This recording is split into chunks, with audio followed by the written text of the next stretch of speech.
You are listening to The Atheist, Antidote Show.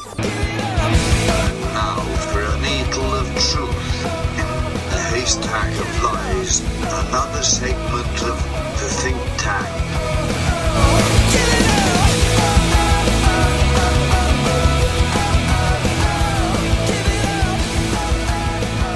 American Dad. This is this cartoon by Seth MacFarlane, and the whole point of this cartoon is to make fun of conservatives. And if you've ever watched it, it's very funny. The whole point of the show is in the beginning of the show, he's got this lefty daughter and a couple lefty friends, and he's got this right-wing view, and he goes through some circumstance, and in the end, he realizes he was wrong. But the next episode, he's right back to being super right-wing. Yeah, but the funny thing for me is that he's like a hero. Like everything that they're caricaturizing this right-wing radical to be, I agree with everything. Everything he says and everything he does is right. I know. You know what's interesting? I'm glad you brought this up. Years ago, just in college, I had this professor who was just ape crap in love with the West Wing. So, I, of course, paid top dollar to sit before her, and she proceeded to, quote word for word from the West Wing as if it were the Holy Script itself, which I never really appreciated. But eventually I broke down. I was like, okay, clearly this is pool porn for liberals. I have to, get involved and see what's going on.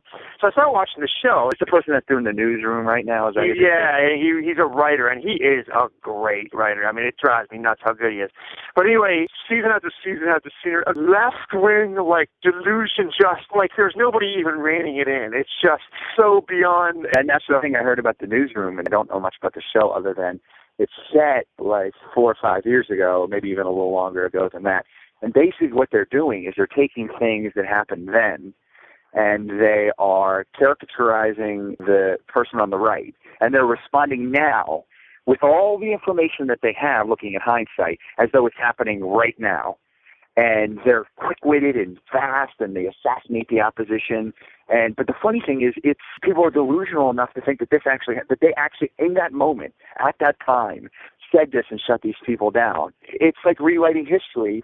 It is spectacular propaganda. And by the way, I really like the show. I mean, I like politics, and every once in a while they'll get into a debate, and there's all that kind of stuff. So if you have any...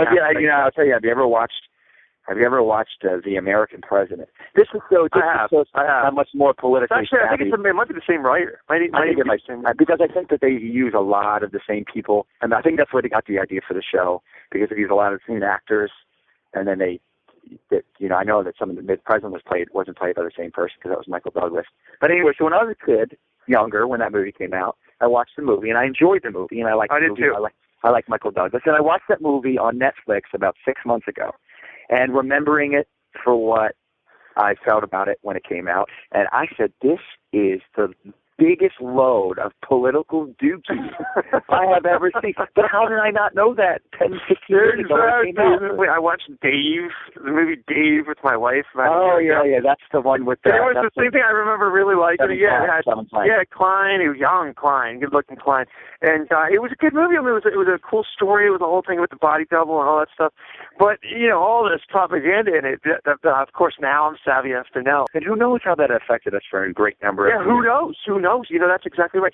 I'll tell you the other thing that dawned on me is that the only way that stuff survives is it only survives in that incubator incestuous state. Like, if you allow the competing ideas to permeate that world, the whole thing goes up in flames. Yeah, because it's almost like they're God, they're the puppet masters, and they're putting on the puppet show.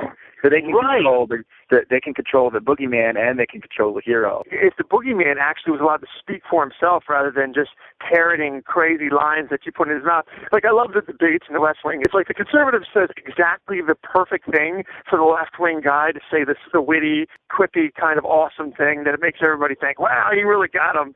It'd be like playing volleyball, and I just keep setting up the other team to spike in my face. It's just crazy. Visit the Atheist Antidote YouTube channel.